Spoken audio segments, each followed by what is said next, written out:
This changes everything for the Toronto Blue Jays as we are now officially 1 week away from the MLB trade deadline. The Jays have a lot on their plate, but there is one thing in particular that changes the landscape of the Toronto Blue Jays team heading into August. Not only that, their trade plans going forward, and we have multiple huge updates to go over. We're going to break down exactly what that is and discuss what those updates are, as well as some interesting comments from Max Scherzer following what was a pretty rough loss against the Yankees yesterday. They're going to bounce back today, of course. But before we get into it all, if you're a part of the percentage who aren't subscribed to the channel, this is the place to be for daily Jays content. You guys have been absolute beasts with the support, so make sure to hit the subscribe button. And thank you guys again for your continued support over here. Folks, there's a lot to go over today, and something that's not being talked about a lot is how this one player in particular changes a lot for this Toronto Blue Jays team. And because of the fact that he hasn't been playing a lot, some fans, especially fans of other teams, tend to forget, and that is Daulton Varsho. We have some big updates surrounding Varsho. Very positive ones at that, because he is an absolute animal, an absolute beast right now. Now, let's dive into what the update was. Now, a few days ago, I briefly mentioned it in the channel. We have a new update, but this is just an update from a few days ago to provide some context before I dive into the new one. So, Daulton Varsho playing 3 to 5 innings in the outfield for Single A Dunedin tonight. That was back, 5 days ago. And then his aim was to get into AAA Buffalo next week. Number of rehab games to be determined. Guess what happens, folks? In 2 games, yesterday was the second one, he has hit home runs in 2 games with Dunedin, including an absolute moonshot yesterday with the Dunedin Blue Jays. And of course, this happened, I believe, while the Yankees game and the Jays game was on. So most people were, of course, paying attention to, of course, the Toronto Blue Jays team, not the Dunedin team.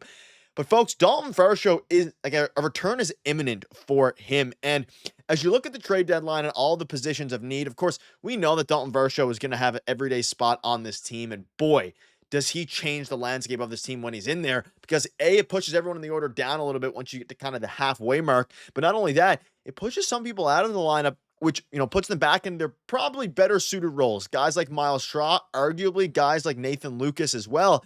And Daulton Varsho is nearing a return here, and he has looked fantastic in his rehab games with Dunedin down there, in Single A. So it's very interesting. And of course, the next step will be Buffalo, and that's obviously going to be, the big step Kenny Bruce there. But he's hitting home runs, and obviously home runs in Single A, is that super impressive? I mean, they're home runs, the distances, whatever. Obviously, the pitching is nowhere near the level.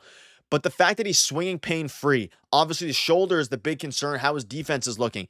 But it is a very good sign. And we got an update a couple days ago following the first game when he said that playing yesterday in Dunedin, it went well, rather. He has an off day today. And of course, John Schneider played yesterday, or Daulton Varsho played yesterday. And John Schneider said Varsho will likely play one more game with Dunedin before any games with Buffalo. Now, that was of course, game yesterday. This was his second game. It's a bit confusing because obviously I wanted to give you guys the full context. So I wanted to kind of go back and forth. But essentially, he's played 2 games in Dunedin. John Schneider said he's going to play at least 2 before he goes up to AAA Buffalo. So now the next logical step will be AAA Buffalo. And folks, we're going to get Daulton Varsho back very, very soon. Sometime in early August would be my guess. And you look at it now, I mean, this season, he already has 8 home runs with a 783 OPS.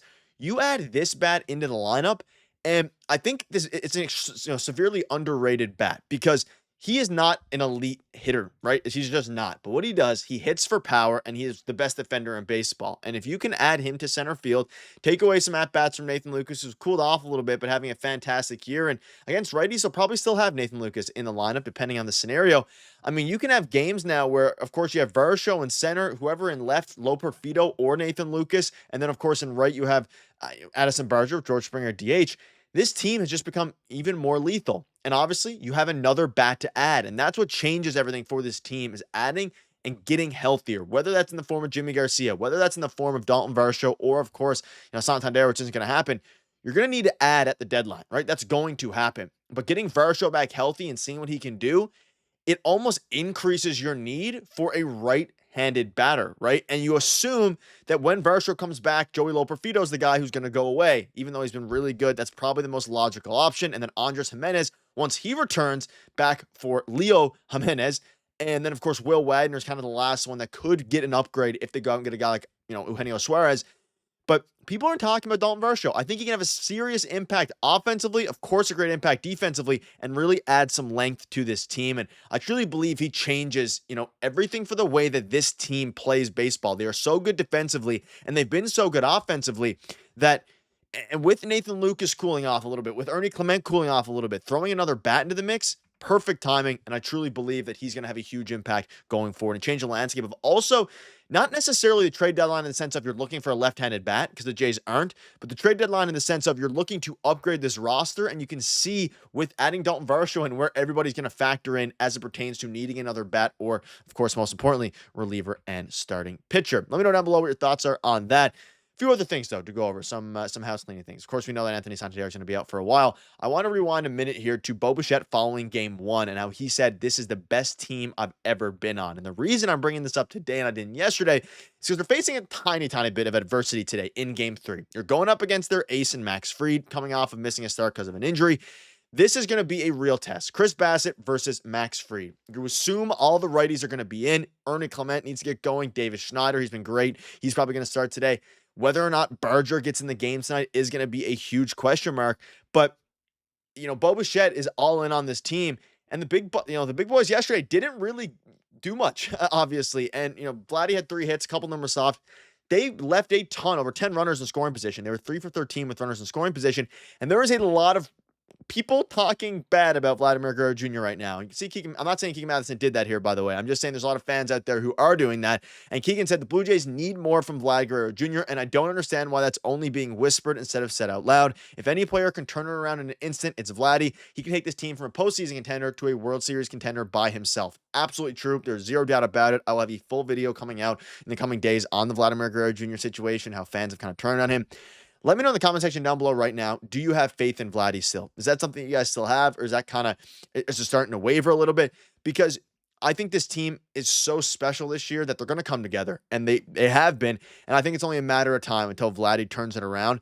But no matter what additions you make to the bullpen, no matter what additions you make to the starting rotation, or the bench bat, or adding Eugenio Suarez, adding a real bat, you need Vladimir Guerrero Jr. to be a beast. A pure beast who just destroys pitching, hits 40 home runs like he did in 2021 if you want to win a World Series. And speaking of, players who are just insane, Max Scherzer, he spoke out yesterday following his game. Didn't have a bad start, didn't have a great start. Giving up that 4th run hurt, but he said he was frustrated with not being able to locate his pitches. But there's some good things within this. I have to put the ball where I want to. I have to execute better. This comes down to my location. I don't think this is going back to the drawing board. I think my pitchers are there, so that's good news. What's also good news is that his health seems to be there.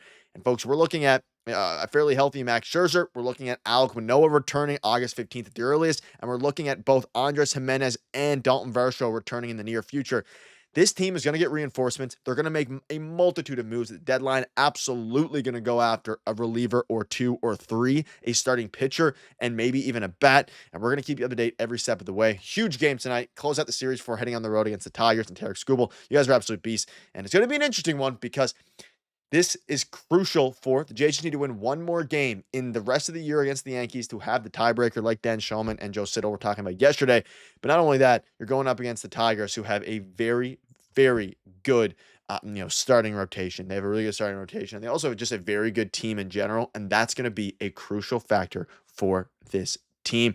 And going up against, I believe, Reese Olson, Tarek Skubal, and a couple other guys as well over there, Jack Flaherty. That's going to be an interesting one. You guys are beasts. See you guys later.